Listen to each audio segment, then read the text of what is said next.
How does a person answer why something happens? When you look at the findings in different fields, Scant is the part of life in which we live. To attain the highest values. You've mentioned mentors a lot, how they played a role in your life. And obviously you are a coach and mentor to a lot of people. Why do you think we all need mentors to reach our potential? Well, there are mentors, there are coaches. I view the roles separate. Agreed. Which you would agree with. The mentors are nice. I've had mentors throughout my career, and knowing what I know now, a mentor is a kind of person that has enough of a feel and understanding for where we're at, but enough presence of mind to trust and not just bail me out. And, Paul, who I'm friends with to this day, was in part the reason I chose Microsoft. I mentioned his name earlier in our chat, and just something about him and our relationship. I learned a lot, and I always found that I would periodically put a meeting on his calendar, even when I wasn't working for him. I mean, I was working in other teams. I'd randomly plop a meeting on his calendar just for lunch. Now, if you were to ask him, "Are you Ravi's mentor?" he'd say, "No, we're just friends." Yeah. But there was something about the conversations where I would typically come with a challenge or a problem or something, and I just come out feeling better. Feeling better and learning from some of the wisdom. And especially in a big company, a lot of the ins and outs are sort of locked in culture of the company and history. And so I've had mentors make a big difference. Someone you can go to for an objective point of view. And mentors have opinions. I mean, coaches tend to operate from less of an opinion point of view.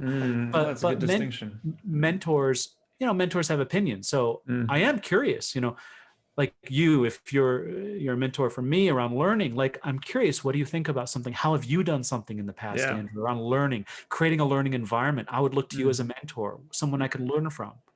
And so there's just a level of conversation and learning where it's not your employees, it's not a client, it's someone who you feel has your best interest at heart, where you can trade notes and stories. And in any field this happens, whether it's professional poker, leadership, you better believe leaders, they all have mentors and acquaintances outside of their sphere that understand how the game is played.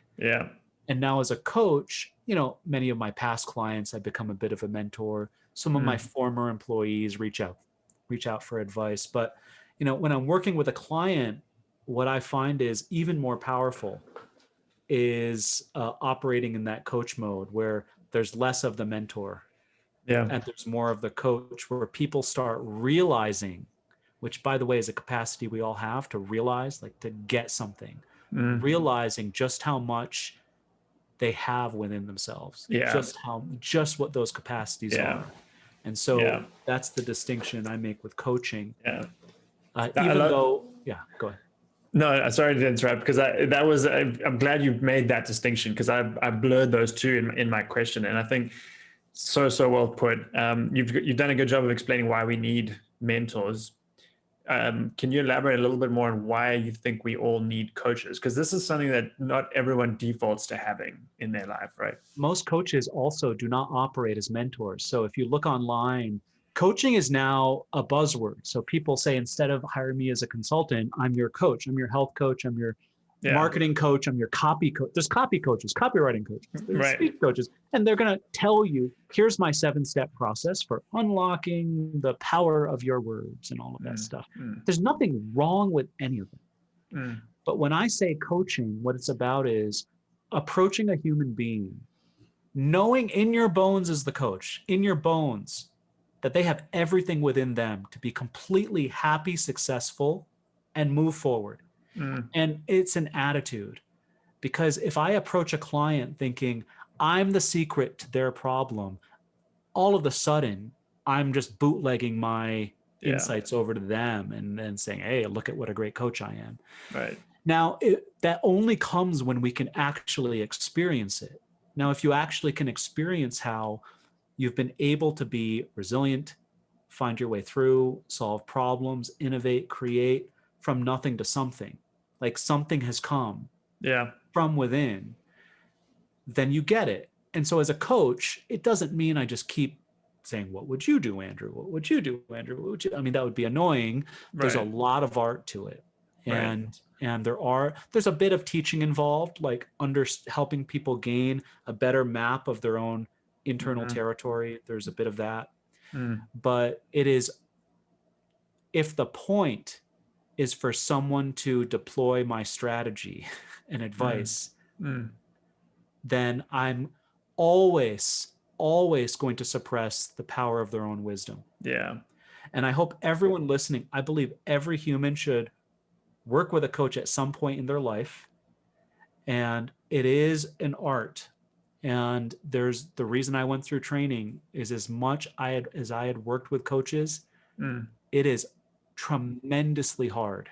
The more you know as an expert to operate as a coach, the more you know, the more you want to say, you want to be a helper. You want to bail out and say, hey, rewrite your headline like this, or, oh, your speech, do this, or it is infinitely hard. So some of the great coaches, some of the greatest coaching I've gotten, they knew nothing. They knew nothing about tech product management. In fact, they knew so little, there was no chance of them giving me advice. I mean, it was like, one lady in particular, it's why sometimes you go to your grandmother and you're just talking, and what she doesn't say, her listening or her empathy, or just a question, something just solves the problem. And you're like, how did grandma solve my business problem? Yeah. I love this concept that you need a coach to just help you notice what you're capable of doing, right? And it's that seems like a big part of the value proposition or the value that you get from that relationship. That it's something, it's not. And the ancients knew this. Yeah. And it's the Socratic questioning and all of that goes into it, that helps you. You're not transporting something from your coach. Your coach is helping you find that thing inside you. Right. And this is where we can through distillation, through prescription, distillation, and shortcuts, desire in our modern age, we can miss out on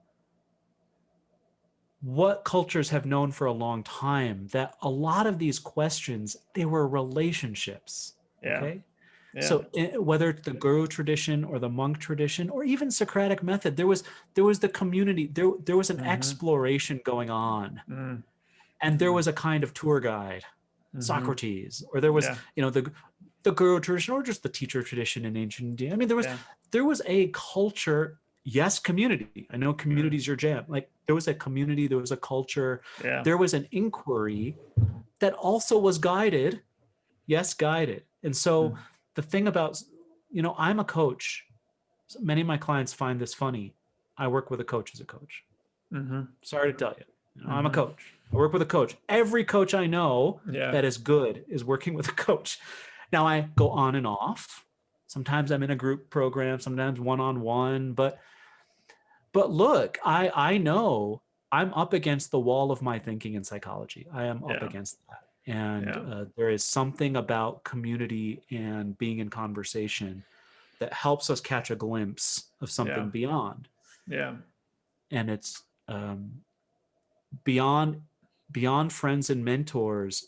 It is very hard in our society to find someone to work with where the conversation is such where we can have those deeper realizations, because everyone wants to solve each other's problems. Just to think about the last time you had a chat with a friend and we're either struggling or trying to figure something out. Like how quick before they said, have you tried this? Have you tried this? Have you done this? I mean, it's like the first thing. Yeah, totally. So that's the difference maker here. And all this stuff, I mean, what's old is new again. So this is ancient stuff. It does work. Maybe a separate podcast down the road we can do is sort of the evolution of personal development. I believe we're at the beginning of an entirely new wave.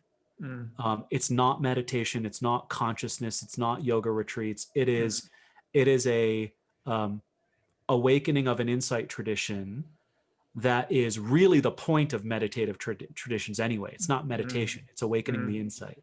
And I believe we're at like at the Windows 95 and tech movement. We're at that phase of a massive movement of awakening insight and wisdom in self. And coaches and companies, and I think there's tons of room to play, but I see, personal development moving in this direction. Yeah, so I've just had this realization. You've just sold me that we definitely need to do a follow-up podcast, and we were going to talk about workplace effectiveness and the things that you actually help people with. But I think we should do an entire episode on that. I think that is such a great topic. I have one more question, which I'd like to end this off with. I'd like to ask guests what role friends and family have played in their learning and their evolution, because it without fail, it is a vital role. And you've already talked about how your wife is a therapist.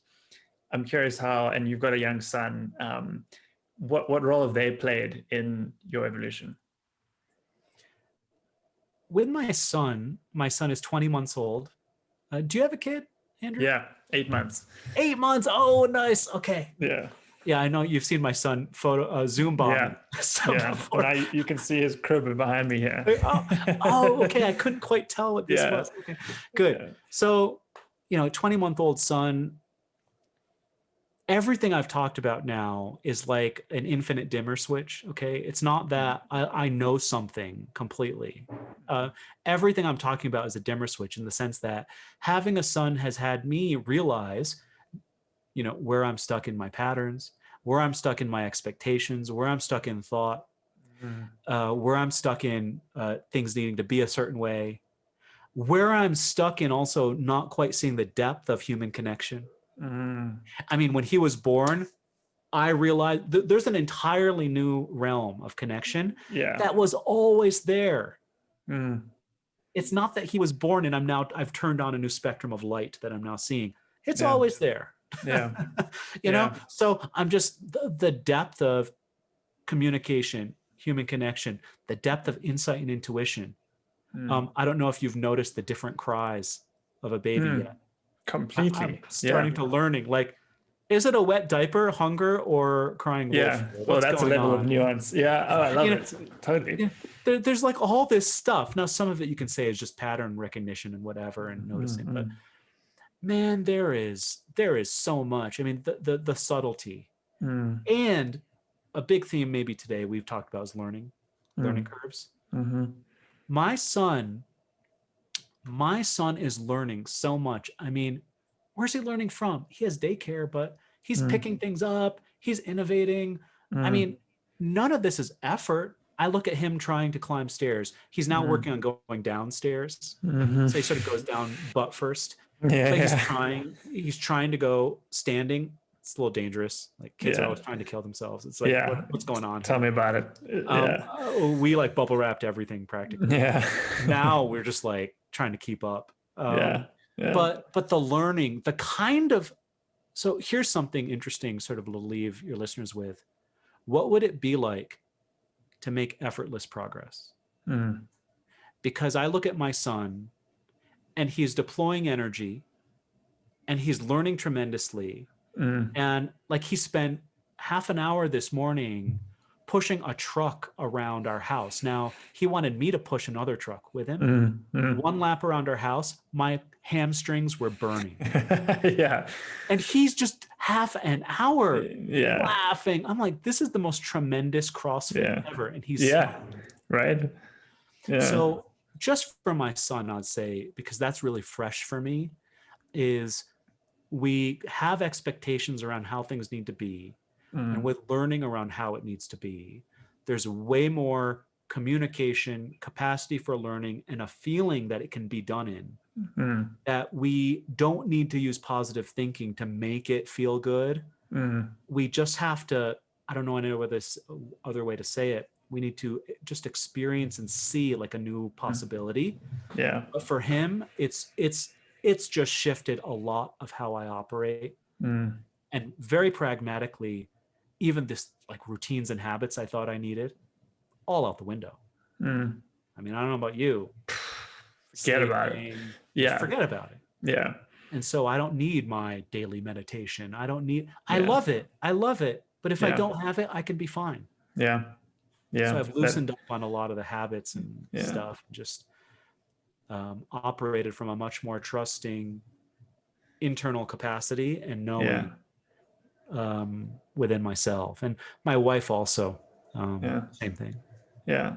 Yeah. It's comes back to, I feel like, making you anti-fragile. Like that's a big thing I've learned, is that you don't have to get all the sleep you think you need, right? You can't do it for too long, but like a lot of those kind of things, you realize like you can actually be anti-fragile and learn from what your kid is going through.